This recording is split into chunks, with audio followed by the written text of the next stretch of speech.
Wow, Gary, I've got something amazing to say. Yeah? Yeah, this episode is brought to us by Stephen King. Of the Langoliers? Yes, of the Tommy Knockers. Langoliers, Tommy Knockers, thinner, go. Of Skeleton Crew. All the best stories. Apt pupil Stephen King? Oh, man. It's not the actual Stephen King. I've talked with this guy, and I'm very sorry to make fun of your name, but honestly, what else do we have to go on, guy? Yeah. We sleepy. Yes, yeah, thank you, Stephen King. Thank you for your wonderful novels, and other Stephen King for your wonderful patronage. Yeah. Which he expressed via patreon.com/Duckfeed.tv. That is an ongoing way to support the show. You kick us a couple of bucks a month, however much you can spare, and then you get stuff in return, like backer blogs, early access to episodes, and t-shirts. If you're at the highest level, there's a drawing for that. Yeah, and the t-shirts are all great. Like, I want every one of the t-shirts. I'm going to have a way for you to get that soon, Gary. Yeah, I'm going to get all the t-shirts because they're all great. Yeah. So, so thank you, Stephen King, and thank you everybody at patreon.com/DuckFeed.tv. Check it out. Some of our landings were desperate adventures. We are now prepared to meet the inevitable counterattacks with power and with confidence.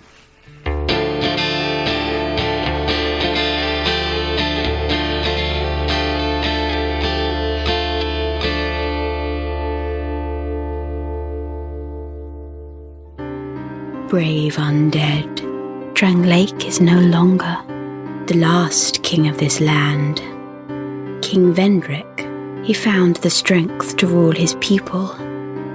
And when the undead were born, cursed, he found more strength to face them. But in the end, he never took the true throne. Brave undead, perhaps you are the true monarch. Visit Vendrick. We have no need for two rulers. Only one may rule. And that one may well be you. My name is Gary Butterfield. My name is Kole Ross. I'm Jeremy Greer. And you're listening to Bonfireside Chat. It is a cursed favorite. And this week we are talking about Drangleic Castle, including the Shrine of Winter and the King's Passage. But those barely warrant mention. As you heard, we're joined by Jeremy Greer once again, coming back. Hey, Jeremy, welcome. Hey, y'all. How you doing today? Doing just fine. You might know Jeremy from the Dark Souls Haters blog and also from his YouTube presence, Not ECEC, I believe. That's correct. Okay, cool. It's like banana. I don't know when the ECs stop. And that's actually, I've been on the show. I think this is my fourth time. I think that's the first time you get it right the first time. Yes. Well done. Good work. Progress. For anybody listening who's not familiar, can you give a brief rundown of what the Dark Souls Haters blog is? Sure. A couple of years ago, I was very deeply addicted to Dark Souls and mostly PvP. And as you might imagine, you get a lot of hate mail in the console versions. If you kill somebody, they want to call you horrible language. And me and another buddy we started talking about it. I was like, wouldn't it be funny if this was online somewhere? And they said, oh, you should post a Tumblr. And I was like, what's a Tumblr? And so I went to Tumblr and was like, this looks weird, but okay. And so I started, posting images that I had been collecting and that my buddy had been collecting. I spent some time on Something Awful forums, and people from there submitted a lot of stuff. That was about a year and a half ago, and I'm closing in on 2,000 posts of hate mail. I do about 2 a day. So if you want to see the worst kind of language that people talk to each other just because they killed one another in Dark Souls, darksoulshaters.tumblr.com is the place to go. Yeah. Where gamers go to game. Yeah, gamers gonna game. If this week has taught us anything, it's that gamers gonna game. You know what? We can't escape from it, and neither can you, listeners. Go gamers. Yeah. Keep shining, you crazy diamonds. What did we do last time, Kole? Well, last time we claimed our last great soul from the old Iron King, and now we seek the guidance of the Emerald Herald, who tells us to make our way to Drangleic Castle and face King Vendrick and fulfill destiny. Mm-hmm. But whose destiny? That's a good question. Aldea's destiny. Definitely Aldea. Aldea did it. You are Aldea. Have we explored that one? Has anybody floated that? That you're actually Aldea with like amnesia or something? Yeah. No, I haven't seen that online, but it's just crazy enough to be online. Yeah. It's just crazy enough for me not to believe it when I read it. Every time I hear Aldia did it, I go flashback to that South Park episode with the Simpsons did it episode. I don't know if y'all ever saw that, where every single joke they make is Simpsons did it. I want a T-shirt like a mashup. Drangleic Castle. This is the castle that Vendrick built after his conquest of the giants, with the help of their souls or whatever item that he kind of took from them, and the golems that he created. And it was kind of a gift and tribute to Nishandra, who goaded him into war and let him know about the giants. So now it's mostly empty, and but something is up here, and we're here to figure out what that is. Yeah. It's fair to say that this is like the turn of the game, right? Yeah, and I really thought it was going to be the climax of the game. Mm-hmm. Like, I was just amazed that there was here. going to be... Yeah, there's just more game after this. Yeah. Well, what I love, I mean, at least before the DLC, is that Dark Souls 2 kind of was an inverse of the regular Dark Souls, of where it had a fairly linear front end, and then it opened up with multiple paths at the at the end, really. And here it's the exact opposite. Now the DLC complicates that somewhat, but yeah, you're absolutely right. This is area after area after area, and kind of led to our initial appraisal of the game, which was it just keeps giving, sometimes to, let's say, fatigue levels. I think I just wanted to, like, I wasn't going to stop playing the game, but by the time, not here, like by the time I got to the second Giants memory, I was like, okay, like how much of this is there? Like I was still into it, but I also just wanted to know, it like telegraphs the ending in a non-way. Right. Like you usually have that kind of sense of anticipation, and it's like if you're expecting soda but you drink water, or vice versa, and it just tastes weird. Yeah, it's a little bit like that. Like the parts after Drangleic feel a little bit weird because I just kept expecting to get to a boss and have that be it. Yeah, but something Dark Souls 2 has done really well is subverted expectations, right? Yeah, and absolutely, and that has been the playground that it that it jollily gallivants inside. Mm-hmm. Yeah, I had completely forgotten what I was meant to do by the time I beat Drangleic. Like killing the boss of this area and going to the next area, I was like, wait, what is going on again? Like I just couldn't remember anything, which is ironic considering the themes of the game. But I was like, I don't really have any clues what I'm supposed to be doing right now. Well, they explicitly say that right in the beginning. Like you will end up at the gates of this castle and not remember why you came. Like the fourth firekeeper lady says that too. So so the way you get there is a little bit counterintuitive. Like I don't know if anyone actually tells you that this is how you do it. You just kind of have to remember that, like, way back in the day when you're hanging out with Jake Hardy at the Shaded Woods, that there was another path to take. Does the Herald not mention this? I thought she had something where she mentioned, like, go seek the shrine or something. She may have said, like, go seek the Shrine of Winter. Oh, I'm sorry. I didn't mean to cut you off there. I think she might name drop the Shrine of Winter, but I don't know if those words have that much meaning at this point. To me, at least. Yeah. Let me, I can very, very quickly look this up. Mm-hmm. Yeah. Yeah. But yeah, one of the paths of the crossroads, and it goes through this little like pre-area that doesn't have much to it. Just a couple of those goblins and another Flexile sentry for Flexile funsies. Oh, yeah. And which you fight, which isn't really a big deal. It's a weird kind of mini boss anomaly. Mm-hmm. And a gate that's blocked off by something you could totally hurdle in Demon Souls. So why you can't just jump up on these bricks really frustrates me. Like it's just like the Shrine of Winter seems like such an integral part of the game, and to have this whole gate where you could just totally bypass that just seems very odd to me. Like the whole setup is so strange. Yeah, especially if you read into or buy any of the theories about why everything is set up the way that it is. They would probably have gone to more lengths than just putting a roadblock across that. Yeah, like I'm gonna put this 2x4 here. I'm sure nobody will jump it. Like, it's a velvet rope. Yeah. And like Suge Knight is just standing there outside of it, just keeping you from getting in there. Did he die? I can't remember. He was shot 6 times. I know that, but yeah. I know he was shot recently, but I don't think he died. Okay. Yeah, you can't kill Suge Knight.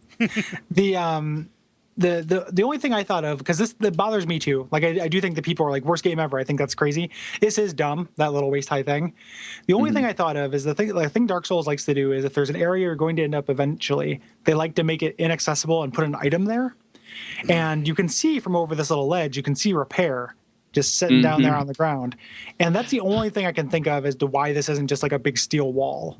But they still should have made it like, you couldn't get through it, like a window or something you couldn't get through, or that still showed the item if they wanted to telegraph that you're going to be on the other side of that. Yeah. Or just a whole lot more bricks with like a hole through it. Like, yeah, totally. It just seems so weird to have like a knee-high thing. And it's a video game. Like, you can't, there's only so much you can read into it, but yeah. Or a crevasse or chasm that you can't cross, Totally. like, give me an option to try, right? Yeah. I mean, and far be it from anyone to like accuse me of white knighting. Like, it is a dumb thing. Yeah. So but it is that's the only thing I can think of as far as like why they might have done that. Other than just being like kind of like a little bit of like a troll, There are weird, like the development team and the mindset behind Dark Souls 2 is a little different than Dark Souls 1 in that it is goofier and more subversive, which we mentioned. Yeah. Which is only getting worse in the DLC. Like the invaders in the DLC now are hilarious. Yeah, worse or better, because the invaders in the DLC are absolutely. Great. Yeah. Yeah, I love the invasions in the DLC. So but yeah, the Shrine of Winter, which sounds metal as hell, and there's this like snake tower with murals on the side, which I assume will have text on them in 3 weeks, right? Like all the other ones leading to DLCs. So yeah, so that has me wondering, like where the Ivory King, if that will actually go from the Brightstone Cove, like we're assuming it will, or if this will be it. I think it's this. Oh. I think it's this, which the thing I like about that is that wouldn't it be cool if this went back to if the Ivory King was Vendrick and just kind of in the swing of his reign? Oh, yeah. Like, I don't know if that's actually, there's anything to that, but geographically it makes sense. And I'm pretty sure it leads from here. Yeah. I had that thought, and I also had if you do access the new DLC from Brightstone, if you come back here with all 3 crowns, or 4 crowns, I guess, maybe you access a different area from this, like after you've completed all 3 DLCs, there's a special, I don't know, boss battle or area or another weird memory or something that you access from the Shrine of Winter. Yeah, that would also be pretty cool. Yeah. Yeah. So yeah, all those things I'm looking forward to. So the standard Bonfire Side Chat disclaimer of like things we say in this episode could be invalidated or changed by the DLCs that are still coming out. So. Yeah, these murals are pretty important because you see them kind of repeat throughout the game, at least in one other significant spot. And the story that they're telling indirectly plays into some of the kind of like, I would say, more plausible theories about what's going on. Yeah, but this is kind of working the dragons into the mythology of Drangleic itself. Right, and that's going to be a huge thing a couple areas from now. We're going to start talking about that when we get to Eldia. There's another way to get into this room aside from, to get into the shrine aside from having the 4 souls, just in the interest of completeness. Depending on which level of new game you're at, if you've acquired a certain number of millions of souls in that playthrough, you're able to open that door. So people are theorizing that this is how Gavlin is trying to get through. Just by drug worsen his up or his way up to it through commerce. He's getting an economic victory. Yeah, I think it's 1 million in new game. Yeah, and that's what speedruns do. So like the non-glitchy speedruns of the game fight the old Iron King like twice with bonfire ascetics in order to get the soul memory to get through here. Yeah. So is it old Iron King now? When I was watching speedruns when the game first came out, it was the Rotten several times. Yeah, Rotten percent is obsolete, and now it's Old Iron King percent, according to the parlance of speedrunners. Good to know. When you're not doing like the 16-minute like glitch version, that's really, really strange and definitely worth, everyone should watch because it's pretty fun to watch. Yeah. Put that in the show notes because it is really great. Yeah. Yep. I shall. Yeah. But after the shrine, you kind of are let out. You find your first lance that you can get naturally. That's pretty cool. But kind of more notable is another instance of what I believe is spacey wastiness, which is this long plain tunnel that is kind of sunny and overcast on one side and dark and rainy on the other. Yeah, and atmospheric as fuck. Oh hell yeah! Like that's a first memory thing, like just Dark Souls 2 wow moment right there. Like coming out of that tunnel. When I was playing through this today, I noticed that as you get closer to the entrance of the tunnel, the sky does seem to dim a little bit. Like it does get a little bit darker, so it's not quite as like on off as you might think it is. I think as you're getting into that tunnel, like it starts kind of getting dark and like almost like it's just about to rain, and then as you get to the other side, obviously you come out and it's crazy rain and lightning and everything. Yeah. Yeah, it looks good. Jog my memory. Is there any other area in previous games where it has been raining like this? Isn't it raining in What is it? What is it? The Valley of Demon Defilement? Souls. Yeah. Valley of Defilement. Yeah. Yeah. But is It's that rain raining or, something. or is that condensation falling off the cave ceiling? Yeah, that is just farts in the shower, my friend. That is Yeah. poop that is solidified from the environment and is dripping down into your eyes and mouth. It's in the poop Valley of goats. Defilement. Yeah. That's just a shitty mist. A literal shitty mist. Yeah. And not like the first thing that came to mind was the Seventh Guest, which is not a shitty mist. Yeah. But if I could think of one of those shitty mist clones. Pissed. Yeah, pissed. Which is also accurate. Yeah. Because piss Exactly. means urine, you see. Yep, okay. Are we all good? Jeremy, you good? Yeah. Caught up on that? I'm good. Gotcha. Yeah. All right. Yeah. Yeah, so you head up this little thing and you run into the Emerald Herald here, and she's been like, this is the first, I think, instance of her just kind of teleporting around, following you, like the Watcher. Like she is there when you reach important places. Yeah. Yeah, and she's here and gives you some pretty ominous words. Specifically, she mentions ending both of your journeys. And sets up like a crazy option, which is if you don't go on, you will face a fate worse than life or death, which I presume is hollowing. Yeah. Or it's your choice. It's up to you. I'm not, how passive aggressive is she? Yeah, but it lends some import to this, though, right? Yeah. And it is that reminder of what you're here to do, Yeah. despite what the Firekeeper said. They have this long staircase in front of you, which is, again, just beautiful. Like, this is a super amazing looking area of the game, climbing up these stairs. And you run into your first, intact primal knights here. Those gigantic elephant knights, and they're not rusted out. And even before that, those like that mountain pathway, the stairs up, where you get your first instance of this being actively guarded. There's like a little garrison. With the Royal Swordsman and stuff. Yeah, the two dudes and the crossbow guy. I guess they're all crossbow guys, and they just switch to the swords after when you get close. Yeah. Yeah. And you're kind of like passing through. It's almost like a series of triumphal arches that kind of lead up this mountain path. And the Primal Knights are actually standing on this massive bridge that kind of like leads over. So I actually have an issue with the visual presentation of this area. What is your issue? The skybox is pure black, and if you look at the castle, like the castle itself is neat, but it's kind of like maybe it sits up too high. Like there's not enough, detail to it. Like the atmosphere is pretty good, but if you start paying close attention to the way they present it and kind of like hold it together, it's just kind of like a bridge over a mass of nothingness with nothingness above, and everything below the kind of ornate kind of like buttresses and stuff is just featureless brick wall. Considering some of the lore stuff you learn later about how this is such an isolated place, I kind of thought that made sense within the story. Like apparently this castle was set way away from like the normal world or however geography works in this stupid game, but like it's set apart, and so it kind of makes sense if it's in its own nothing zone to me. I kind of liked it just being off to the side and nothing up top, nothing really below. Just hey, Nisandra, I got you a castle, and it's 4,000 miles away from your normal house. Yeah. Other than the brick part, I always thought the skybox being kind of featureless was just a function of weather. Like I feel like I've been in weather like that where I just literally can't see anything other than just like opaque gray. Yeah.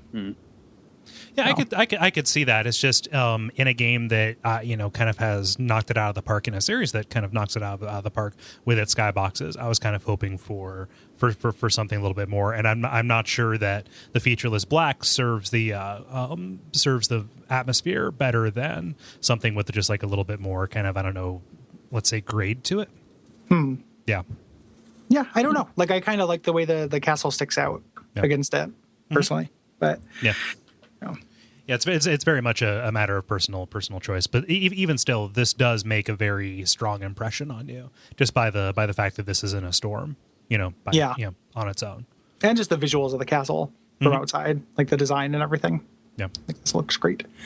The these primalites that you fight are statues before you show up, which is interesting. Like that is tough. And there are also soldiers here, and there's this kind of gimmick of getting in, which is after you've taken care of these guys, which is a little bit obnoxious. Which is and it's introducing you to a mechanic that's important, but like how well do they telegraph this activating the golems? I had no idea. I saw one of them activate, and I had no idea why. And then I just started killing dudes, and they kept coming. And I think I went on to some chat thing, and I was like, "What am I supposed to do? I have no idea how to get through this door." I just had no clue. It was lost on me, whatever kind of tutorial they try to put in place for it. But I had to look this up on the internet, basically. Yeah. When you say how well did they telegraph it, do you mean the designers or the people who had been there before me? When you say the people who had been there before you, what do you mean? I mean like the soapstone messages. Sorry. Oh no, I didn't see. I just meant how well does the designer, like how well does this, where does the design suggest that this is a thing? Because, and I was semi-rhetorically asking because I got it by accident. I had a very similar thing to Jeremy, except I just happened to have my camera in the right direction when I first accidentally killed a guy next to one of them and kind of figured it out. But, and looking online, it's a huge sticking point. Yeah. For people. Like a lot of people gotten stuck. I had to crack the spine on my strategy guide for this one. Yeah. Which didn't make any sense. I didn't have to crack the spine. It's ruined now. Yeah. Yeah, crack it over your knee. Punish it for not letting you know in advance. Yeah, exactly. Nightfall. You just adopted the obscurity. I was born in it. Yeah. This is neat. Like, it introduces you to two relatively important concepts about Vendrick and his kingdom, which is one of which is these golems, and the second of which is him dabbling in the soul arts, right? The idea of animating again, ding ding ding, animating inanimate objects via souls. Right. Does that imply that all the guard guys are just animated by souls as well? That they're not actual people or hollows or like the people that you actually have to kill to open up the door that come out infinitely? Are those just like hollowed, or are those just like mechanical objects powered by souls? Or I think that, and correct me if I'm wrong, but from reading enemy descriptions and gear, like the majority of the human-sized people that you find are actual people who are so loyal to Vendrick that they hung around. And the ones that appear to be statues, they actually stood still at their guard post long enough that they petrified. So the ones that you're fighting here, I think, are just royal swordsmen, and their unlimitedness is just it's a design consideration. Yeah, the golems look the same. I think the animation that he's done, because these golems that open this and do the tricks inside the castle are similar to the ones that you run into later. Yeah. Yeah. Mm-hmm. Which also, dick move, making them look like the giants. Yeah. Yeah.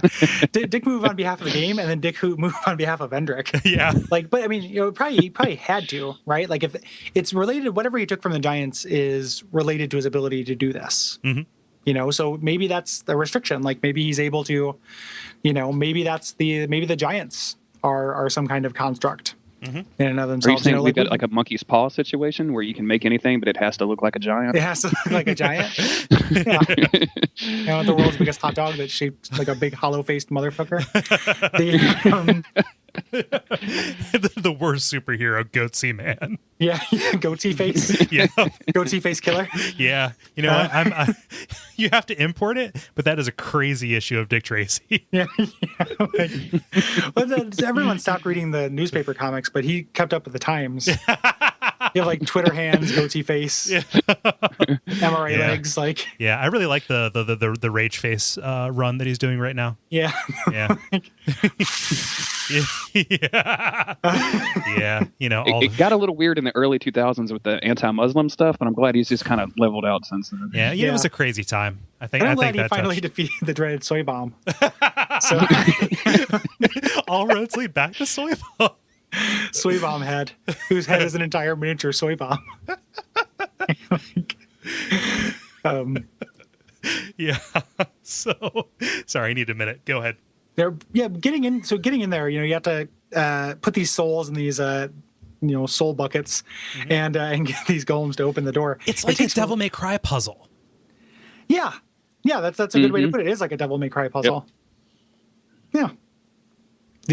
And the door opens so fucking slowly, which is like a bane to speedrunners, and also a bane because the enemies will just keep spawning. And if you had any kind of rough time getting up here, like it's been a little while since since you've had a bonfire. So yeah, and it's going to be a while too. I mean, if you're having trouble with these guys, they're going to run you through at least one or two more tight situations. Yep. Yeah. But yeah, I love this entry hall. Yeah. The design. How great is this? Yeah. The aesthetics of the castle I really like. There are some kind of layout things that are obnoxious to me, but the way the castle looks, I think they did a really good job of making it look distinct enough from Anor Londo, like the previous castle we've spent any time in, and have like kind of a unique identity. Like it has a sense of kind of raw functionality, and the ornamentation is really sterile and off. Yeah. A little bit, that it seems like something someone would build as a tribute to, Nashandra and all the things Nashandra ultimately, the story behind her. Right. Yeah, I love, but like the thing that I love most about this is like the only ornamental, like non-functional ornamental piece to this that we see is this skylight, which is like straight up out of like a Roman domus. Letting the rain in. I'm not quite sure what function it serves. I'm going to go with none because I like that better. Yeah. Well, at the end of the game, you probably have to lure. It's a real Devil May Cry thing. Like you have to lure the Solaire demon under the light. the Solaire dragon sticking his head in and getting stuck. Yep. And then you have to get it under the skylight. So when the sun shines in on him, it overloads his praise meter and he blows up. His praise meter. Oh my god, that's great. Oh man, what do you think of Welliger being a ghost, Jeremy? It's kind of confusing to me. I mean, like you said earlier, obviously people were loyal enough to Vendrick to stick around even through death and this, but the fact that he's a ghost and also forgetting stuff like that, just like the rest of the NPCs and merchants is very weird to me. Like you would figure. I would hope that once you're a ghost, you don't have to worry about Alzheimer's anymore. Like I'm a ghost now, like my legs don't hurt. Like you would think that all of the physical stuff would go away, but he's still like, and I spent quite a lot of time today talking to him, and he's still halfway through the conversation is like, "Where am I? Who are you? What are we doing?" Like it's kind of odd to me. Yeah, his the presentation of his dementia or whatever is pretty fascinating because he's very obviously split between two times. Yeah. Mm-hmm. Yeah. Like, and in one sentence, he will talk about, his king's great, castle that he built, and you are, a welcome guest here. That is our custom. But the king has been taken away. Wait a minute. What? Right. Like, I don't sense the king. And what's interesting is I don't think he was always meant to be a ghost. There's cut dialogue that he could be attacked and killed, but it got cut out of the game. So he's one of the very few NPCs you can actually not harm. He's also mechanically a little bit annoying because he functions as a merchant. His location's a little inconvenient, and the stuff he sells, he has these weird things that he doesn't sell until later new games, even as far as new game +2 to get some of the items. Yeah, if you don't want to complete the PvP stuff in order to get your achievements or trophies or whatever Steam calls them, then you actually have to go through New Game +2 in order to buy the spells from him, which is really annoying. Yeah, that's hard. And bonfire aesthetics do not work on him. Yeah. Behind him is like a really, really awesome throne room. Yeah. With 2 gigantic thrones and is empty and really conspicuous. And we'll come back to it later. Yes, we will. Yeah, but this was the moment, like more so than anywhere, I realized, like, something's afoot because again, this is the old Wizard of Oz switcheroo, right? Yeah, and that, and you're getting kind of like telltale signs, especially from Welliger. He's talking about Vendrick in the past tense, right. And he even explicitly says that the Queen took him somewhere. And that she ushered in a calm across the kingdom that was not unlike the dark. So, red flags or black flags spread across. But this throne room is chilling in that oftentimes finding nothing is the worst thing you can find. Yep. Yeah, I love that line about the dark. Like that brought a peace to the world that was not unlike the dark. Mm-hmm. That's so good. Mm-hmm. If you head down, this is where the layout of the castle starts pissing me off, though, because there's so much non-used space in this area, including that little room that's just a dead end for no reason. I hate that little room. I hate that it's little like they room so wanted to much. make it symmetrical with the doors, but they couldn't even be bothered to put like life gems on a corpse in there. It's so weird. Like it's just an empty square. Yeah, all it would take is a life gem, and it would have been fine, or an enemy, or anything. And then those big doors that you can't open that are on that back wall are obnoxious too. To me, like, and those are scattered throughout the castle, because I ran into several of those today, and I always think as soon as I see them, I'm like, oh, I need to go. Oh wait, can't. Sorry, denied. Yeah, the last time we ran into something this egregious, I think, was way back in the what is it called? In Hyde's Tower of Flame. The that little underwater sewer area that leads to Pirate Life. To Huntsman's Copse, No Man's. Yeah. Or not Huntsman's Copse. No the Man's Wharf. Yeah, the one that leads to the wharf. Like that area had tons of just doors that just don't go anywhere but look like they would. Like that was really pissed me off a little bit, especially since they did it like later. They do it with Eldia's, and Eldia doesn't have that. Like all the doors, the doors go somewhere. Just throw like a closet with a monster or a life gem, and it won't feel as bad, even if that's not technically additive or good. Good play. Yeah, it's not super satisfying, but at least it's something and not just an empty room. Yeah. Yeah. And, this kind of breaks one of the rules that I, like about Dark Souls design, which is at the very least, the space should, feel remotely functional. Yeah. Yeah. Which is, that could just be like an empty room. But this whole castle, is weird. And like the like where it fits in the castle and what it was ultimately meant to be used for, I'm not exactly sure. But in the moment when you're just kind of looking at these sterile long hallways, it's a little bit of a letdown. Especially even just put a chair in there. Like it doesn't even have to be treasure or an enemy. Like just something that indicates like this is where Velstadt went when he was bad. Like this is the sad sack for Velstadt. Dark Dad put you in the sad sack because he found out you're a priest. Like that's what happens. That would be fine. But if they've modeled Heineken bottles to appear in the Grave of Saints, I mean, just a couple of brooms in here to make it a broom closet. That's all they need to do, and you'd be set for life. Or even bottles of Heineken. Like it's Vendrick's beer closet. Yeah, Vendrick has a problem. You shouldn't be hiding that. Confusing, but I would have been something. Like, oh wow, a substance abuse theme, awesome. Yeah, Vendrick, he mead. Yeah. Yeah. Say it ain't so, Vendrick. Thank you. I was just talking with somebody at work about that today. About that song. Yeah. But yeah. Well, at least those unlocked doors, or sorry, those locked doors rather, indicate that there was once a way to get at these places that wasn't going through the basement. Yeah. Yeah, the creepy golden basement. When you go down these stairs, I love that hallway lined with the stone warriors, because how much did you think that they were going to get up and kill you? Like at that point, like I was just like, well, I have to fight 10 of these motherfuckers, and then they turn right around and then you do. Yeah. But not here. Exactly. I love that fake out. I really do, because it creates one of those great Souls games moments where you're literally holding your shield up and just like creeping along.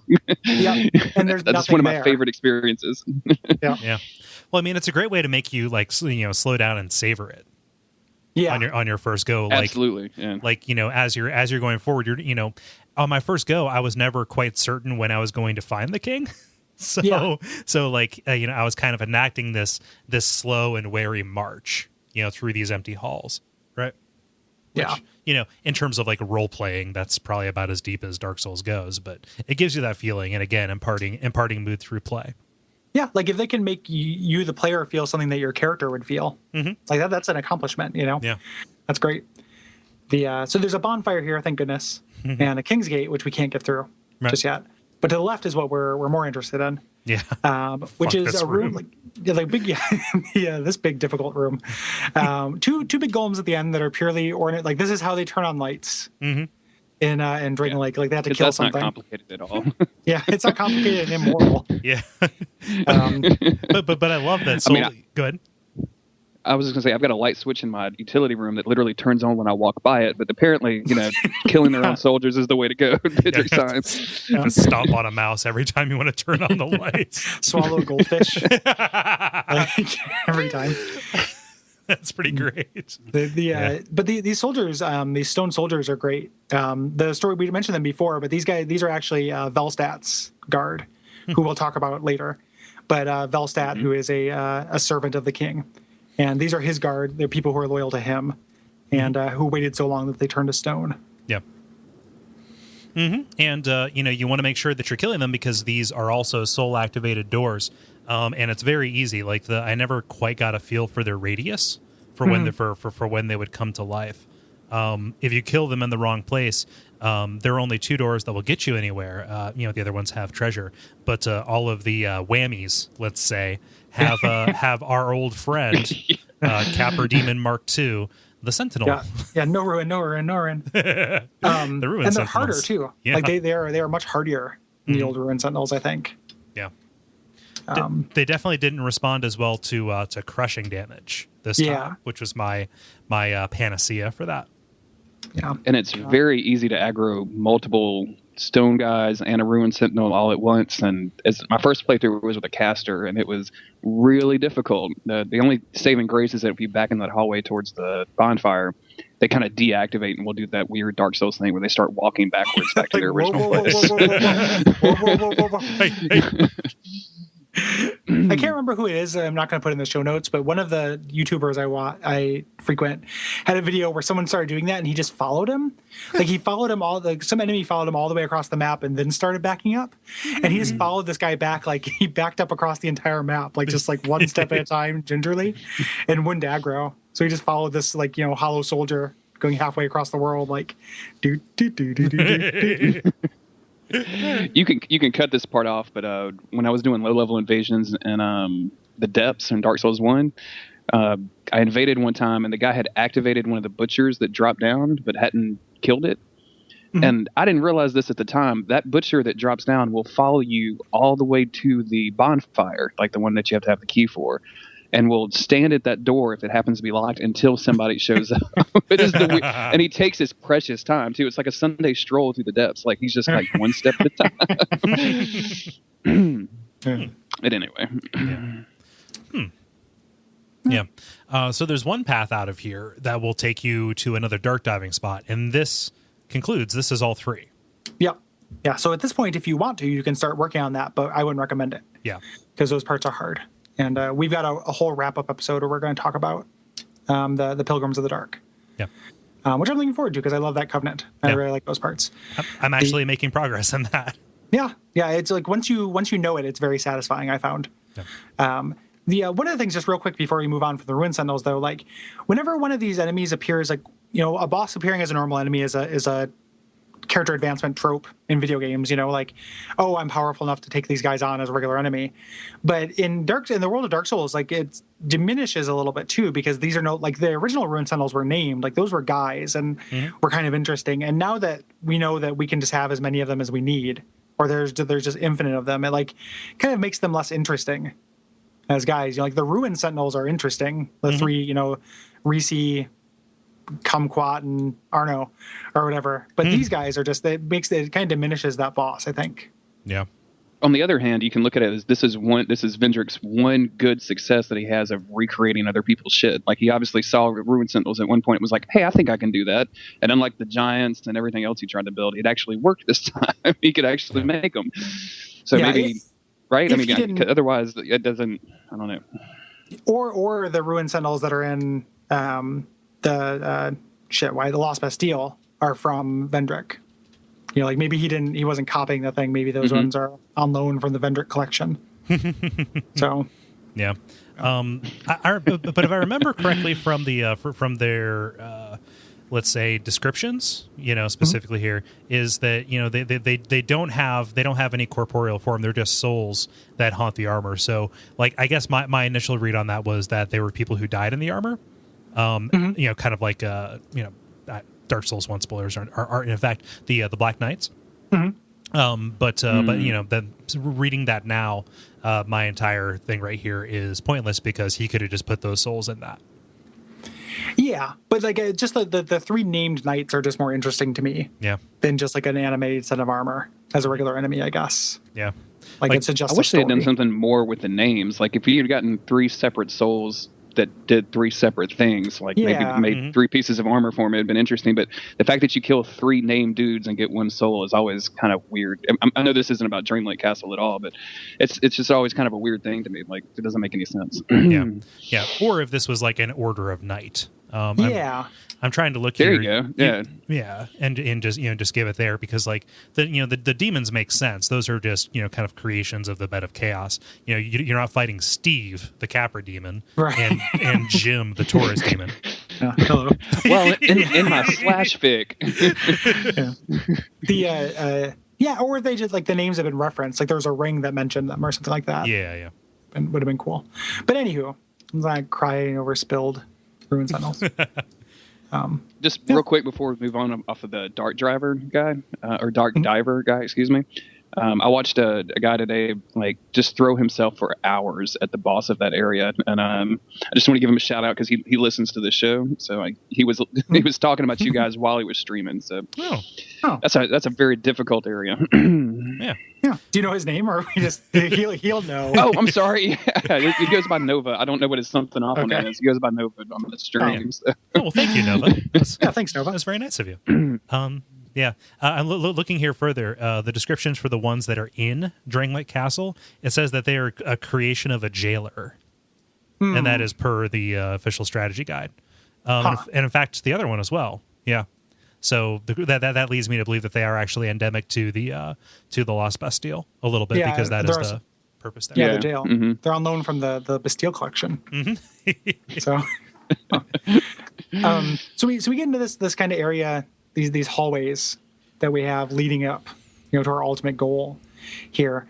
And this area is really weirdly like this looks lived in, but in a weird way. Like they look like storage areas where you're storing your statues of things and also just boxes. Yeah, I've got the statue of a Turtle Knight, and I don't really know where to put it. So, let's put it about to smash open the door as like a fun prank. It's just like his hammer like had a bucket of water balanced on it initially. And if you kill something near it, the water falls down. It's Vendrick's dorm days. Yeah, I mean, his one Heineken. He's Vendrick's frat. Yeah. Vendrick was really planning on turning that statue into a bong, and then things just went downhill. We'll just suck on the tail, and then just. Oh man. I have to say that the Turtles Pillars platform, the campaign, does not endorse illegal drug use. No, that's more of a trap snakes. Yeah.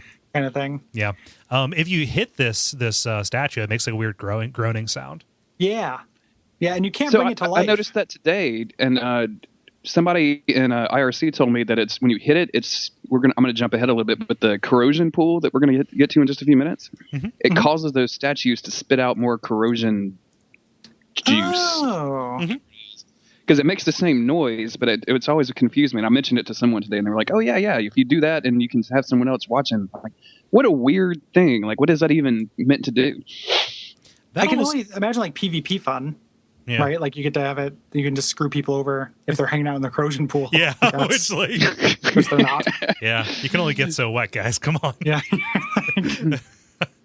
I'm already naked and standing in acid. Something isn't going my way today. I had no idea. That's interesting. Yeah.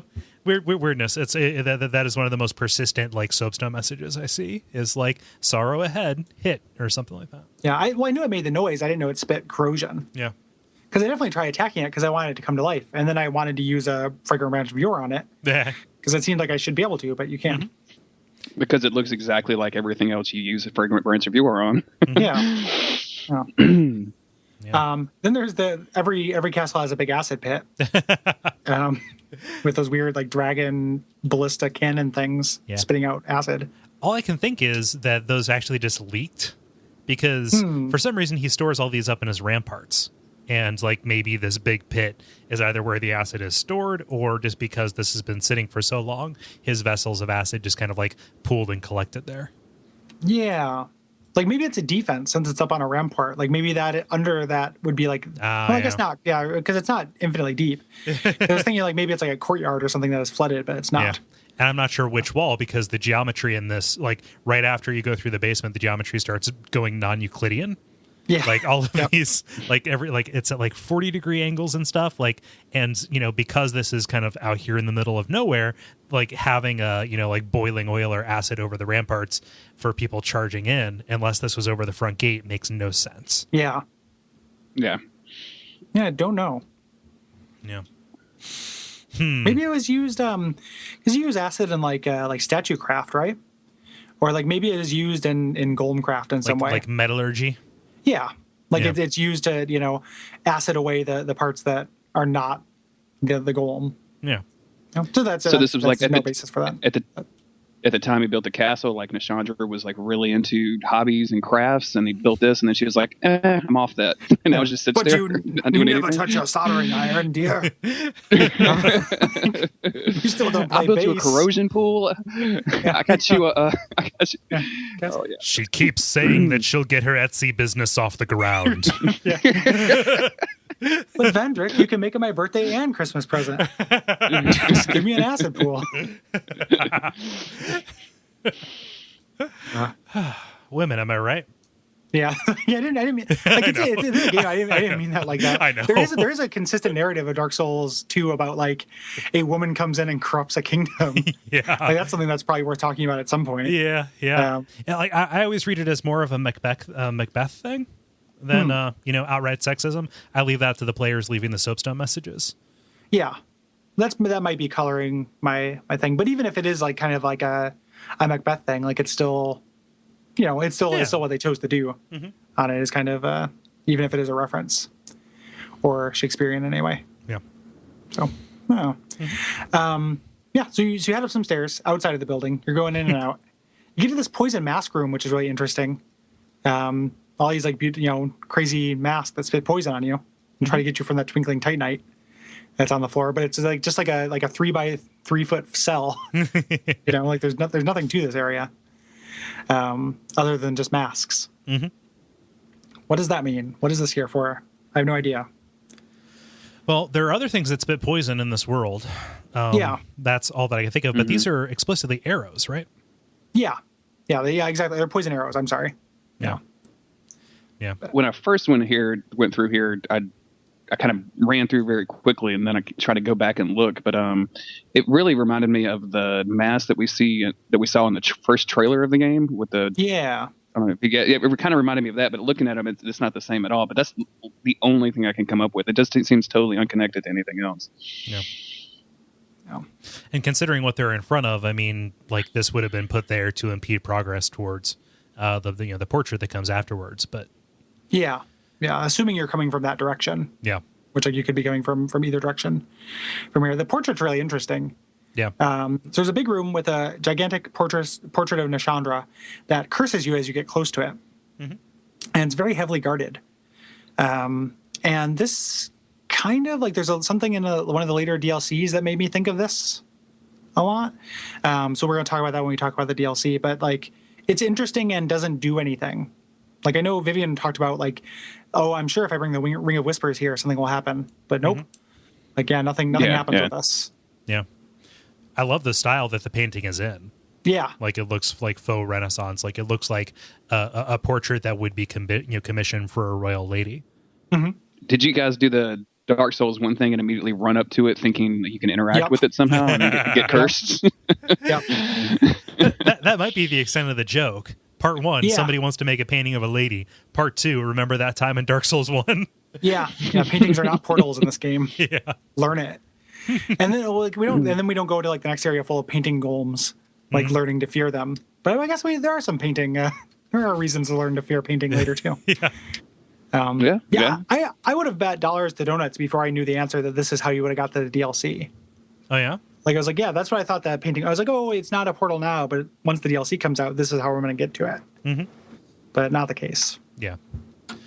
But this giving you curse and also what's his name, Welliger's dialogue are not speaking very well for let's say the provenance of Nashandra. Yeah. Or at least her intentions, right? Is this where we first learn or start getting those hints about her? There's really no. Maybe there are a couple of offhanded mentions about the Queen. Mm-hmm. From NPCs. I feel real bad for not having specific citations on this, but there's just so much dialogue in the game. And a lot of it pops up in different places.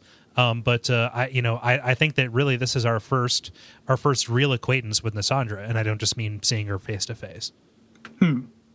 Yeah, it's interesting. Like, because it's something that like I just take for granted, because it's been so long. I can't put myself in the head of the first time I played to imagine how my opinions of Nashandra developed. Yeah. So it seems like Welliger is the first person that really clues you in on how everything came to be and who she is and what Vendrick did for her. It seems like that's really the first time you get any kind of any real information besides there's a queen, there's a king. Yeah. But I could be misremembering as well. It's been several months since I'd played it for the first time, obviously. Yeah. I mean, I just came here assuming that if there was a king, there would be a queen. And, this was hitting you over the head immediately with the kind of the role that she played in the kingdom. Yeah. Okay. Which turns out to be incredibly important. There's an invasion here. The Nameless Usurper, who is not explicitly, but wears the same clothes that Lycia wears. And Lycia, later on, is a sinner, and you can, and we'll talk about it, I guess, when we get the item. But there's more interactions with Lycia. Yeah. Later on. So. Yeah. Looking at this right now, I'm just doing a search through all of the dialogue in the game. And the only mentions of Queen are either Welliger or Nashandra herself. Okay. Yeah. So, yeah. Handy little tool there. Yeah. So this invasion really stymied my progress for a little bit. Like not for a long bit, not a big bit, but I'll just stop right now a little bit and regather my thoughts. A little bit, like you said the first time. Yeah, like I said the first time. Sorry. Again. Wait, can you clarify the bit? Yeah. Which size where is the bit? Yeah, where is the bit? I am very sorry, everybody. I've had a long day. But you have these archers who are kind of like raining down on you. So, one way you have poison mask, and the other way you have very narrow passageways with bolts that were, at the very least, just strong enough to stun lock me and leave me open to her. Yeah, and you're discouraged from bringing her back into the cursed painting room because of the cursed painting. Yeah. Even though you can probably make a wide enough berth. Like, I think that's probably the best place to fight her, is kind of away from the painting in that room. If you cleared it out and didn't run past those guys. That's exactly what I did my first time through when she invaded me. Or he or she, we'll keep it a mystery. But going back in there and then using way overpowered sunlight spears and things like that just knocked her right out for me. I don't even think I fought her twice. I think it was just the one time. There's a hidden bonfire that's very welcome. Not that you're that likely to die on this next boss, but in case you do, the stretch behind you is really, it's like when you're playing a game, like if the amount that you should desire to save your game is measure it with how much you don't want to do the thing you just did again. Yeah. And like the first time I went through here, I was like, I do not want to go through that room with the golems again, all this nonsense. So I was very happy to find this bonfire, which is kind of hidden, but it wasn't a problem for me. Like it just looks like, this is one of those like secret doors that looks like a secret door to me. Like just the placement and everything. Yeah. If you don't see that it's that it's an illusory wall, it just looks like a pathway down to that Black Huntsman's bow. Yeah. Yeah. Yeah. So you have a reason to be down there, and then you can hump up against the wall. Yeah. And get the bonfire. Yeah. The bigger issue for me was actually seeing the ladder. Yeah. Against that pitch black skybox. I always ran and jumped. Like I didn't know there was a ladder until like my second time through the game. I didn't actually know there was a ladder to get back, so I got the bonfire and then had to teleport back to the first bonfire. Oh, no. Yeah, that's pretty bad. Are you serious? Yeah, I didn't see it. Well, not my second time through the game, my second time through. So I teleported back to the first bonfire, made my way up to the second bonfire again, and then saw the ladder.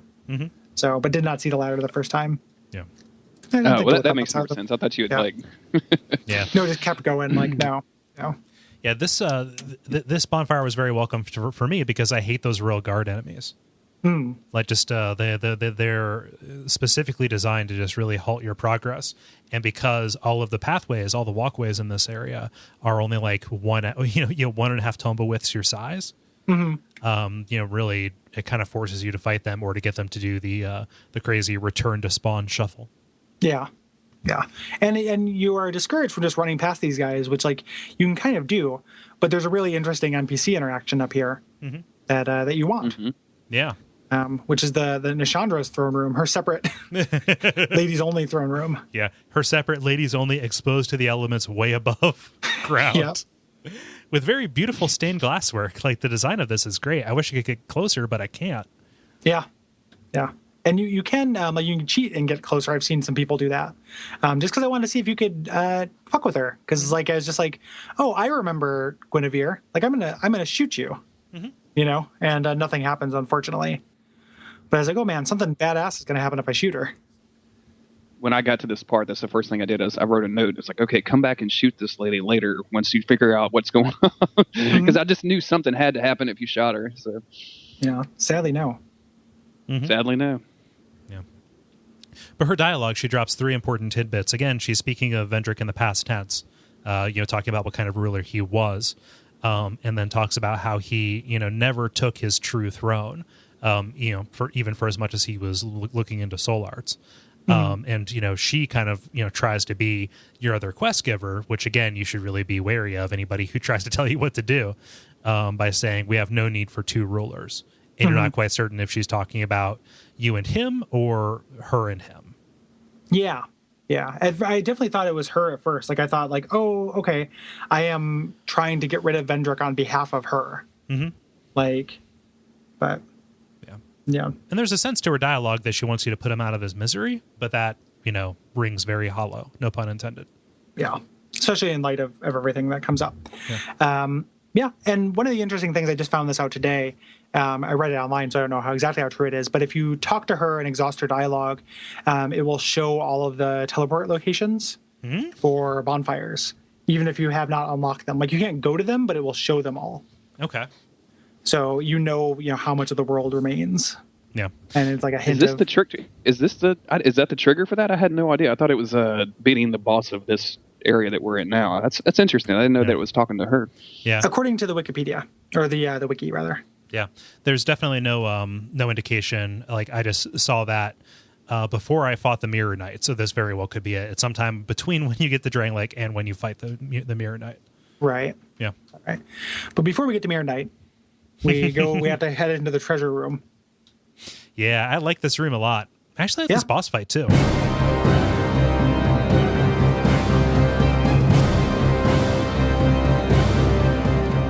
Yeah, it's good.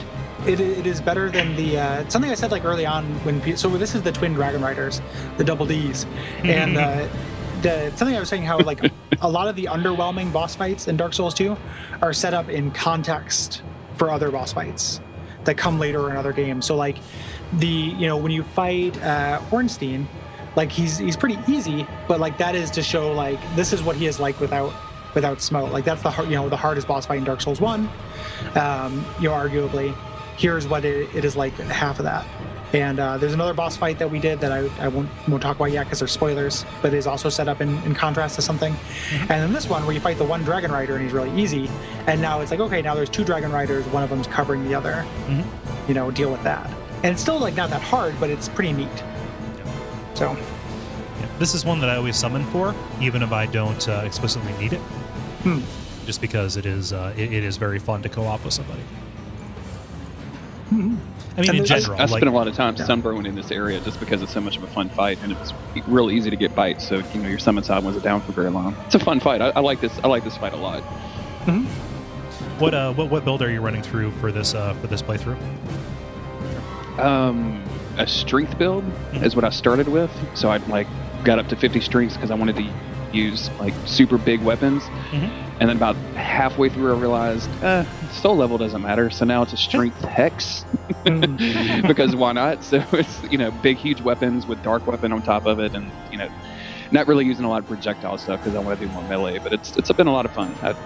I think the Dark Souls games are always gravitate towards the magic users first. Like my first playthrough was all sorcery and hex and miracles and all that. But I think melee is always the much more fun and challenging build to take through any of the Souls games.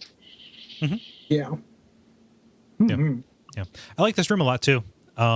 It's just one small room with a lot of treasure in it. Yeah, it's the treasure room.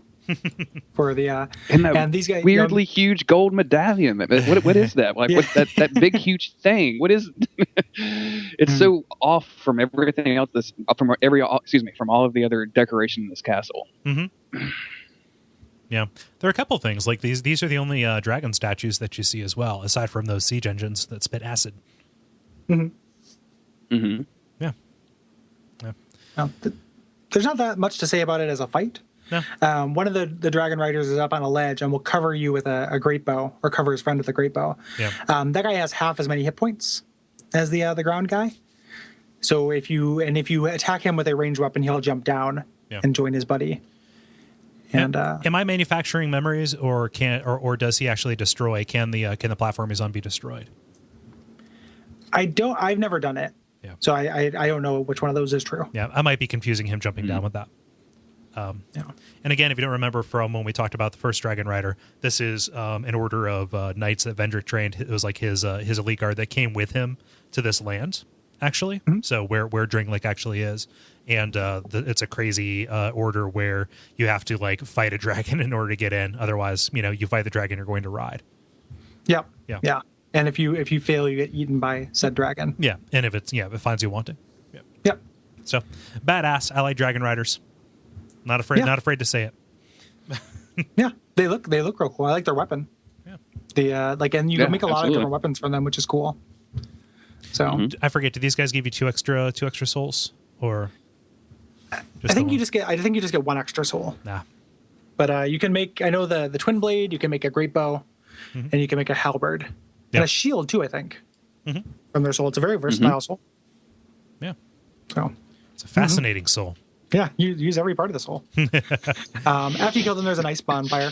Yeah. As well. Very welcome.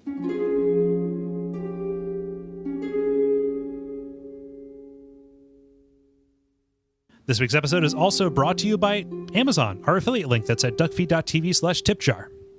Yeah, you can go to that link, and anything you're going to buy on Amazon, which you're going to buy anyway, it's back to school. It's time to buy textbooks. It's all skin and knees and spelling bees and dropping your G's. Dropping G's on skin and knees and spelling bees. You guys need a graph and calculator. You guys need a cool laptop. You're getting ready for the big harvest festival. Need some Wiccan supplies. Yeah. You can get it all from Amazon, and if you do it through that link, we get a little bit of money, and it doesn't cost you anything extra. Yeah. It is transparently an affiliate link. Affiliate marketing is generally gross, but you're going to go to Amazon anyway. And we want to be totally upfront with, yes, we get a cut, doesn't cost you anything extra, and it is a great way to support the show. People blow that up on a regular basis. And if it's a little bit less silly than like stamps.com, because like that's saying that all of your fans are just Etsy, people, but like everybody uses Amazon. Like it's just the cheapest way to get things. Yeah. Like I want a thing and I want it in 2 days. Like I'm going to get it from Amazon. Yeah. They're not morally perfect. Yeah. But it's the company you love to hate. It's it's the Walmart of the internet, but they make the internet run. So exactly. Yeah. But we have there's international appeal as well. If you're in, I always get this wrong, Great Britain or the United Kingdom, whichever one is the islands where they speak our language. I think it's the United Britain. United Britain, yes, and also Canada. Those are options as well. I got a check of money in what I assume is Britain money, and now I need to figure out how to deposit that. Quids. Quid, yes. Quid. Pence. Penny farthings. Are you just doing speak and spell? Penny farthings. Yeah. So that is Duckfeed.tv/tipjar. It helps us out a lot. /forgive our ignorance. So you're down in this cozy little hallway with a bonfire and everything, and also an old friend, Benhart, is here. If you've followed his quest line, I done fucked him up again, Gary. Yeah, yeah, yeah.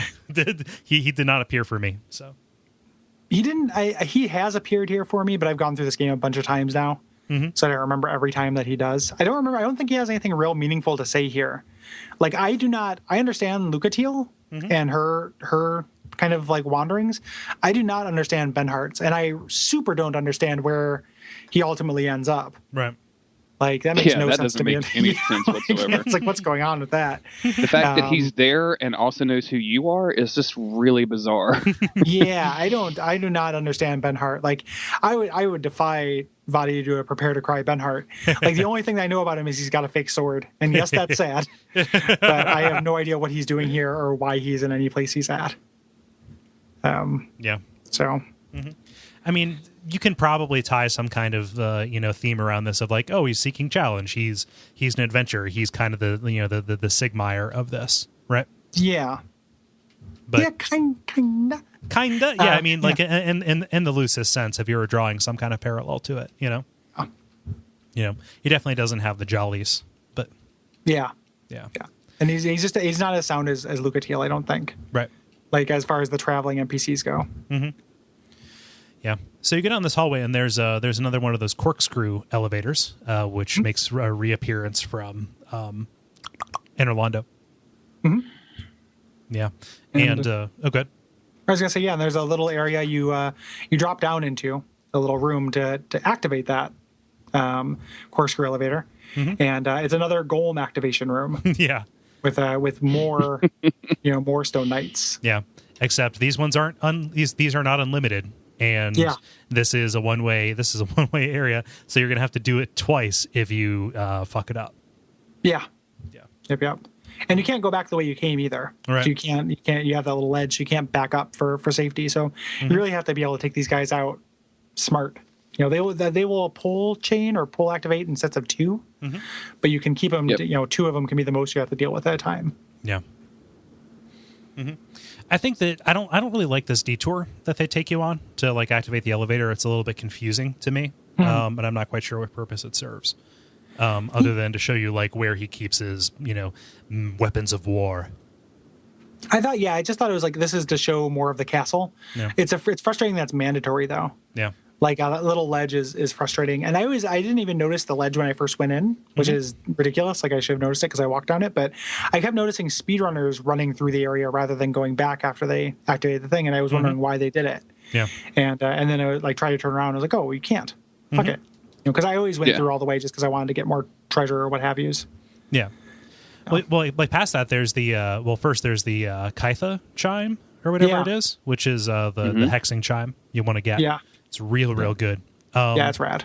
And then there's the Great Hall, which has Elan Knights in it, and also some pyromancies you would really want to get if you were following that path. Yeah. I do not know why there are Elan Knights here. Neither do I. Nor do I understand why there are primitive knights.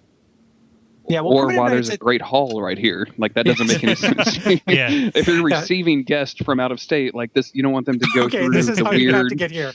Go into the basement. You're going to go up the ladder. You're going to kill the knights. Yeah, to take a complimentary mouse from Villager and then bite off its head as you walk through this door. I mean, like the Primal Knights, like, I associate those guys with Aldia. Mm-hmm. Like him creating them and them being kind of just guardians. Yeah. Yes, I don't associate them with another kingdom the way I associate the Elan Knights with another kingdom. Right. So that's the more the weirdo thing. Yeah. For us. It might be another Grave Wardens in the Earthen Peak, which is unsatisfying to say the least. Yeah. I think that is what it is, and that sucks. Yeah. This whole little diverticulate just feels like empty calories to me. Yeah. Mm-hmm. I agree. Yeah. Because it eventually just leads you back around to where you were. Yep. I do like the area right outside of us where there's 3 archers, and once you kill those guys, you can kind of look down, and it's one of those classic Dark Souls moments where you look down and you're really far away from the things that you can see the stairwell coming up into the castle, and you can kind of see like in different areas where you've been. Like, that's some of my favorite Dark Souls moments, and they're relatively rare in Dark Souls 2, and I really enjoyed that part. Yeah. You have to relish them where you can find them. I forgot to make a note of that. Yeah, I can for sure see that. Mm-hmm. Yeah. This is probably the area where you can most see where you've been. It kind of has the eco or the Anor Londo effect. So at least it has that going for it. Yeah. Mm-hmm. Yeah. It also has going for it. My favorite character in the game, the Unbedded. You just like it because he is from a Silent Hill game. Yes, I do. Yeah, he makes no sense. Like he's tenuous lore wise, like, but he is from a Silent Hill game. Yep. So you take this elevator up to what I presume is the highest point in the castle, right? And there's a cell, like a freestanding cell in the middle of a room with a mute young woman sitting in, sitting in it. You can't interact with her. And bound to the door of the cell, there is an upside down, like writhing hollow, who, is just called the Embedded. How, like, is it metal? Yes. Is it like Akira Yamaoka Crazy Surf Rock? Yes. Well, he's got his face is a keyhole, right? Something or he's like wearing that, a mask that is a keyhole. He's wearing a mask that's a keyhole. Yeah, it's really creepy. Yeah, that's a great image. Like, that is very good. And he's super chained. I was like, this guy, and we'll talk about him when we can actually interact with him. I was really expected great things from the Embedded. Yeah. Like, it was like, you're going to do it, boy. Like, you're going to, I'm expecting, the places you'll go. And then the ultimate, what his story is, I'm not, unless there's more to it that I don't know. Yeah. But I'm not that into it. Yeah. Which sucks because it's amazing visual design and concept. Yeah, I dug around a little bit today on it, and there's everything that I've seen is just totally out there and made up because there's just no supporting evidence. Like, you get the one thing that mentions him, and then that's it. So everybody just making up stuff, which is unfortunate. That dude had so much potential when you first see him. Yeah, it's definitely unsettling, and it lends, you don't know who this woman is, but it, like where this young woman, Vendrick's, kingdom, and this guy intersect, like that is probably the only friction point where you're going to find any sparks around like what's actually going on. But he does lend import to kind of the underlying things of this, but we have no idea what those are because there's nothing of substance. Right, and maybe there will be, especially if the DLC does end up being. If the Ivory King is Vendrick, which who knows if that's true. Yeah. But if that ends up being the case, and it goes back to that, like, I would love to know more about her and her species, which we later learned to be a Milfinito. Yeah. And for now, that is just a word to you if you're not going to play the game. But yeah. But you get some powerful items up here. You have a soul vessel. I think you get like Great Shield and also the key to the King's Passage. Yeah, which is down that gigantic ladder, which you should just bonfire a homeward bone. Because that elevator, which just takes forever. Yeah. And you head down here to the King's Passage, one of the other smaller areas of the game. Yeah. I like this a lot. Yeah. This looks really cool, too. There's that little, like, when you first get in here, that fresco with the Tree of Life and the bust. Yes. Like, that's very interesting to me and seems intentional. Yeah, and especially compared to what you're going to see later, like it lends a lot of import to that imagery here, which that's one of my favorite parts of Dark Souls 1. So I was definitely between the Embedded and this, it was just tiny fist pumps all over the place. Yeah. There's a good example of that Dark Souls 2 humor too, because right beside the fresco is a item, and if you pick it up, it's an alluring skull, and once the glowy disappears, they placed it exactly on a human skull on the shelf, which has to be intentional, and it's such a weird little detail. Like, a programmer somewhere was just having a little bit of fun with himself. Yeah. This march down the King's Passage, though, I mean, it is a fearful symmetry, right? Yeah. Yeah. You have these, stone knights lining it both ways, and kind of you're looking off and you kind of see that you're wandering, out the back of the castle into the, to the next landmass that's beyond it. Yeah. And these stone knights, they look like chess pieces. They're like the horse-headed knights from Zelda 2, who come to life, and you can actually destroy them before they come to life. But I think you get different treasure, and I could be totally wrong about that, but I don't think they will drop the Llewellyn set if you kill them while they're still horses. Right. They don't drop any souls either. Yeah. Yeah, that could be what I'm thinking of, actually, because I know they dropped something. I did it today, and 2 of them dropped Titanite slabs, but I did not get a piece of the Llewellyn set. Yeah. So. That exact same thing happened. Excuse me, that exact same thing happened to me. I got 2 Titanite slabs from these guys, and I was like, wow, that's crazy. Yeah. Thanks. That Llewellyn set is pretty great. Yeah. Yeah. For resistances, if you have the carry capacity to use it, Yeah. Yeah. And there's a big royal guard down at the end of this. I always have a lot of trouble with this run. This is apropos of nothing, but these knights give me some trouble just because I can't aggro them in a manageable way. Yeah, you can't aggro them from a distance because they're just statues until. Yeah, it's worth noting that the Stone Knights, the Llewellyn said that's what Welliger is wearing as well. Yeah, Which says something to me about like, okay, these guys for whatever reason they just don't die, they become something else. Yeah. And these guys are not explicitly the same as the Stone Knights from before. Right. Like they have horse heads, which stinks of Aldia fuckery. Yeah. So, and there are other parts with like animal headed people, like referenced in other places in the game. Like there's those two statues in Ornstein's room that have animal heads. Like that is like a thing. Like people with animal heads maybe is actually a thing in this world, but I have no idea what it is. The kingdom of Dr. Moreau. Yeah. Yeah, somewhere. Yeah. The crown of the furry king we go into afterwards. Let's talk about the Looking Glass Knight. Yeah.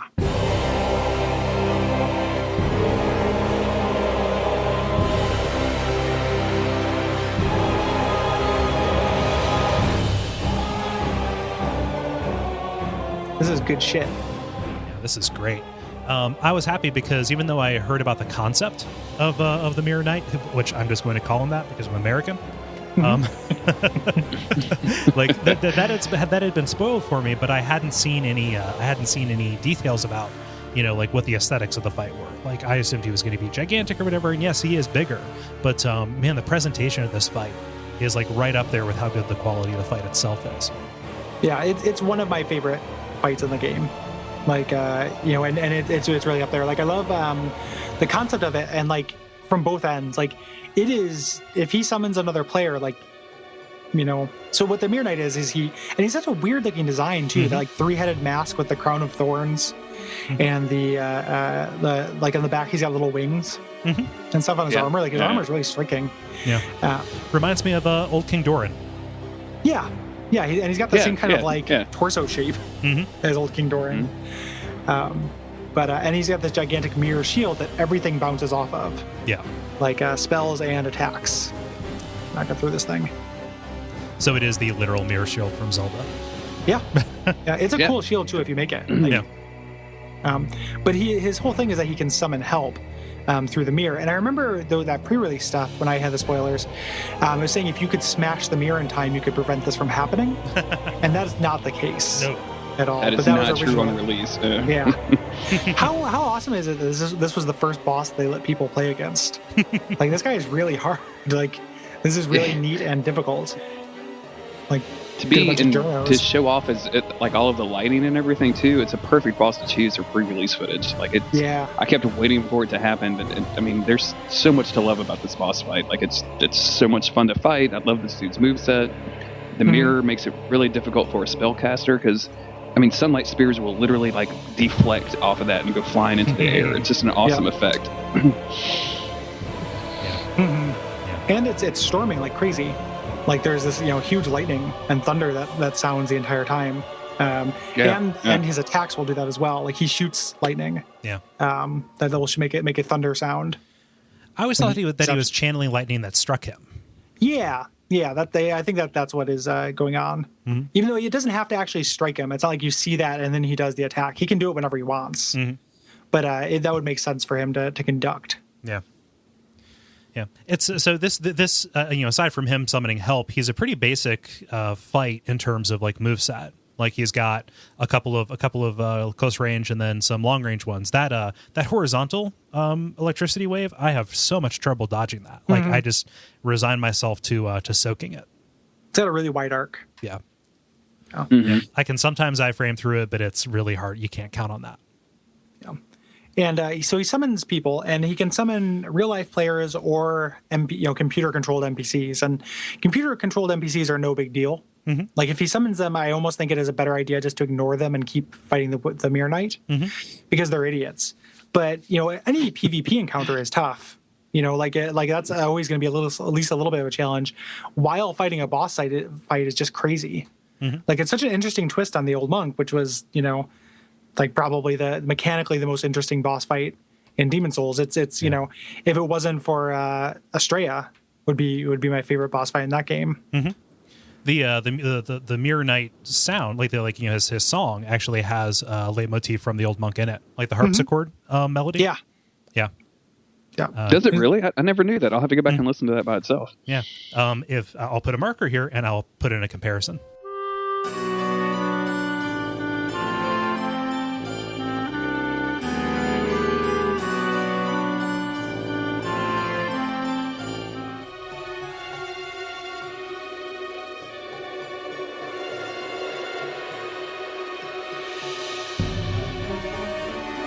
For the listeners.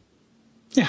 It's also worth noting that the way to be summoned by this guy is to drop a red soapstone sign, assuming that you have found a red soapstone sign, or I think you buy it from what's his name over in Purgatory. But you drop it, and if you don't get summoned in the first 10 seconds, you drop it again. And eventually you'll get a message that says, being summoned to be the Squire of the Mirror Knight. Really, like one of those classic...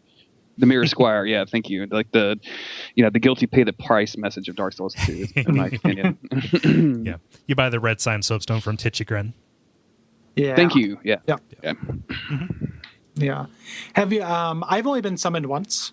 I've only managed to get that to happen once, even though I've tried a lot. So I have tried quite a bit, and I think I'm just going to eventually have to go into New Game Plus to make it happen, because I don't think it'll ever happen in New Game, unfortunately. Yeah.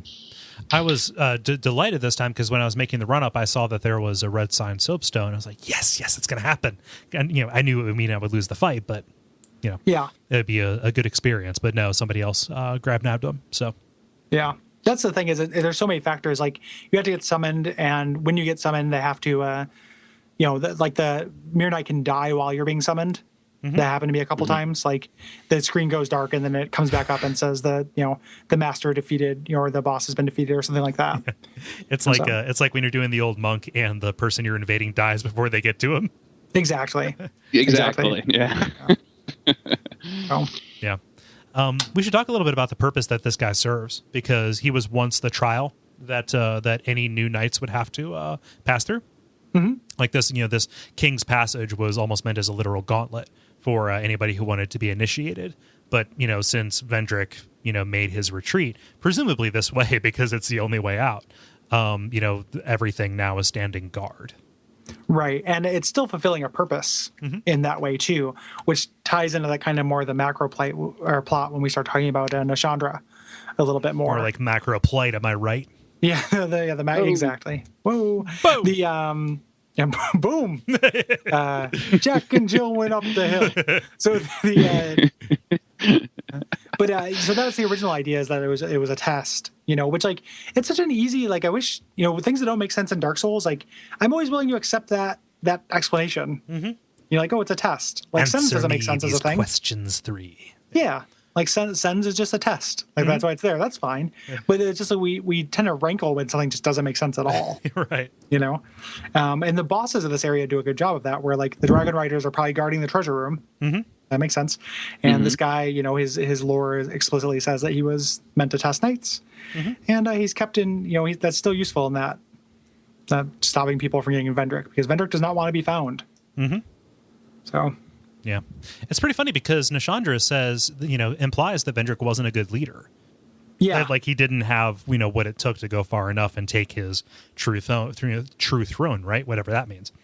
Right. And, but really, he was able to inspire such loyalty in these people.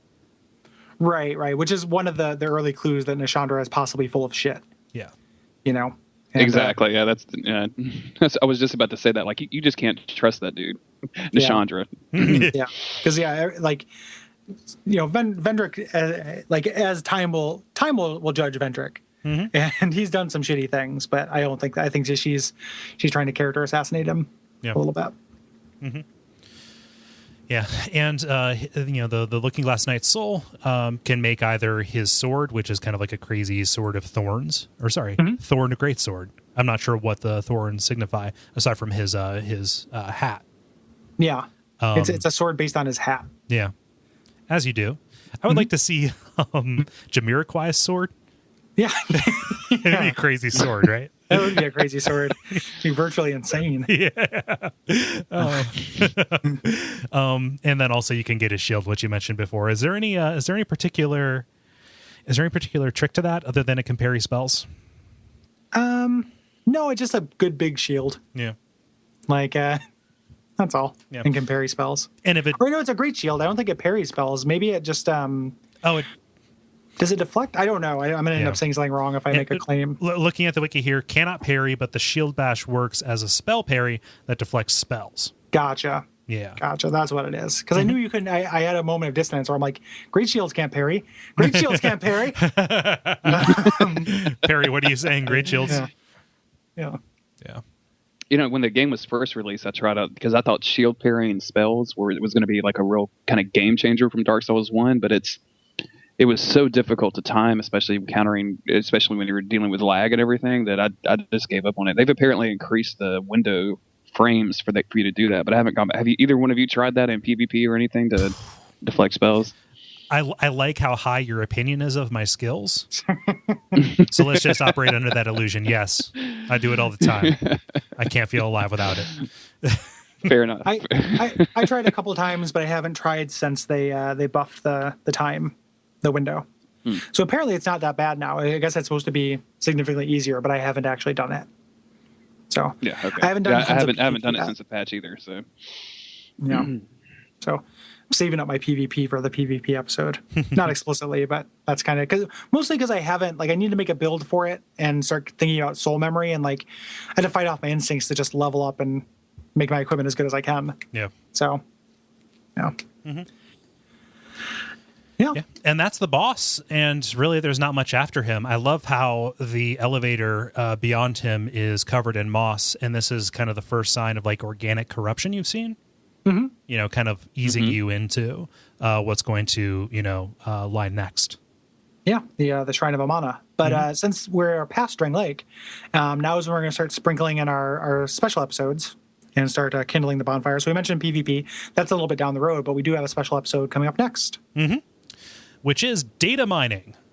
There's secrets. It's as fun as it sounds. There's secrets in them there files, guys.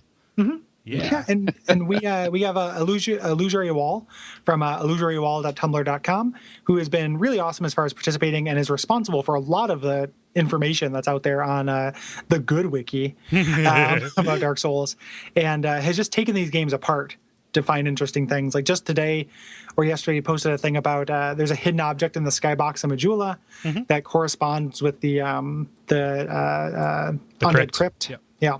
So he's just finding stuff constantly. Yeah. Mm-hmm. Yeah. You should, that is a pro Tumblr. And we're just going to chat with him a little bit about, about what it's like, what drives somebody to really take this game apart. What are the most surprising things he's found and those things. Yeah.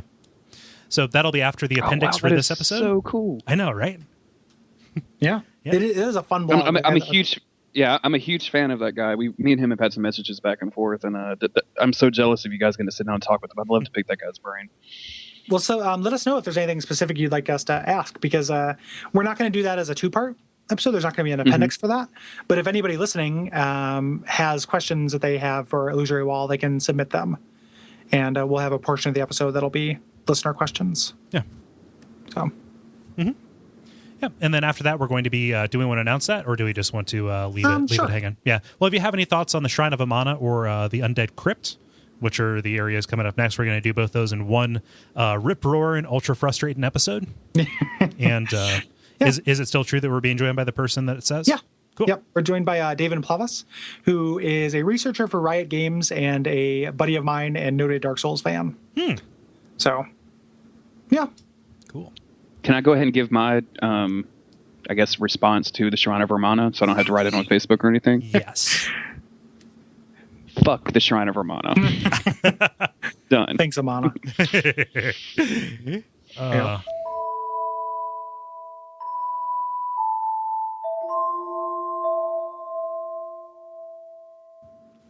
Jeremy, remind people where they can find you on the internet. I am known as Not EC on just about everywhere: Tumblr, YouTube, just anywhere that there's a not EC, it's probably me. The biggest place you can find me is darksoulshaters.tumblr.com, where we collect all kinds of hate mail from all of the Souls games. I've got Demon Souls, Dark Souls 1 and 2. We do about 2 posts a day. If you ever want to submit stuff, just send it in. It's kind of, I guess, trigger warning for you Tumblr savvy people. It's very, very horrible language. There's not a day that goes by that's not something homophobic, or racist, or it's all just really, really bad. Let's just say that it's just really, really bad. At the very least, can we stop being racist? No. Apparently not. No. We still get just like, not as long as we can just get paid vacation for shooting black kids. Yeah, exactly. But it's not our support of Dark Souls haters or Jeremy's curation of it is not condoning that kind of language. It's anthropologically interesting to look at these idiots who are getting that worked up about and this. it's a way for me to get these people's names out there to hopefully shame them a little bit, and which has happened in some cases. Like, I've had people say, "Oh, I didn't realize." I'm not going to say that kind of language because I didn't realize people were posting this in a public forum. So just if just putting it out there reduces it at all, then I'm a happy camper. Otherwise, it's just funny to laugh at the idiots. Yeah. And then besides that, I've got a Twitter, which is JG Greer. You can find me there, and I talk about Dark Souls a lot on Twitter. So that's it. Recommended. Definitely. What can people do for us, Kole? Well, iTunes ratings and reviews are always helpful. Yeah, as well. You can also check out the other stuff we have at the site. Most people like to listen to podcasts, but you can also read at the site.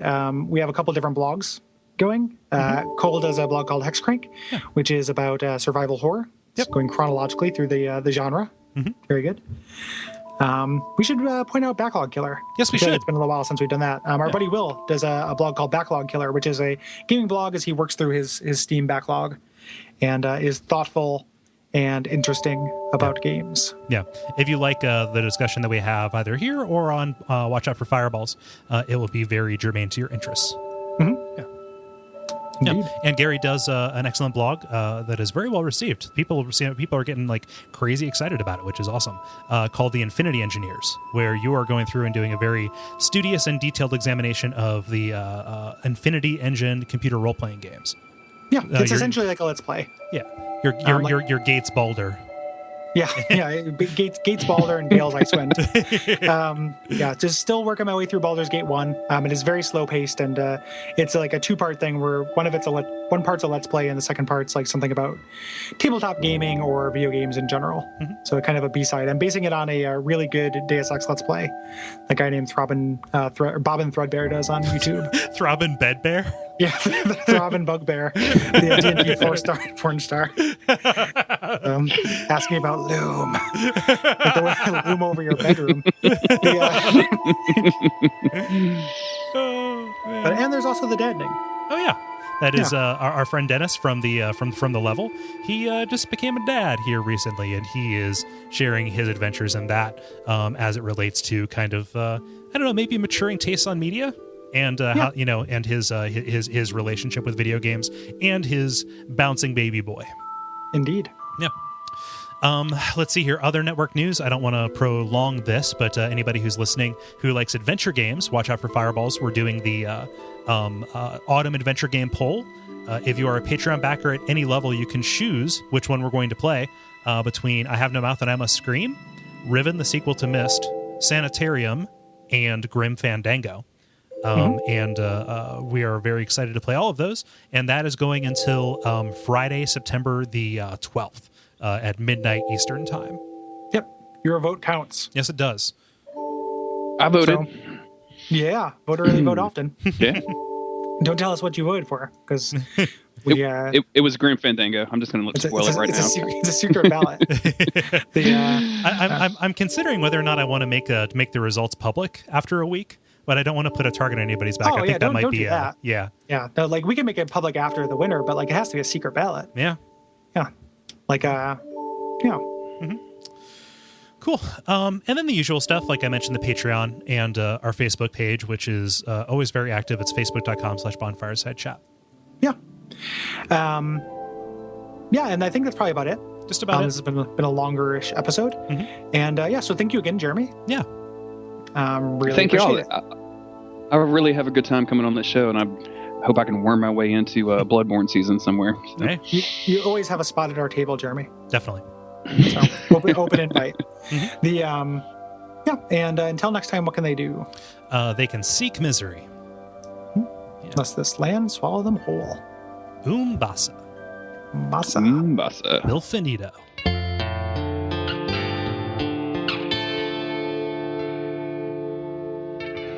And we all pray that we will have far more soon.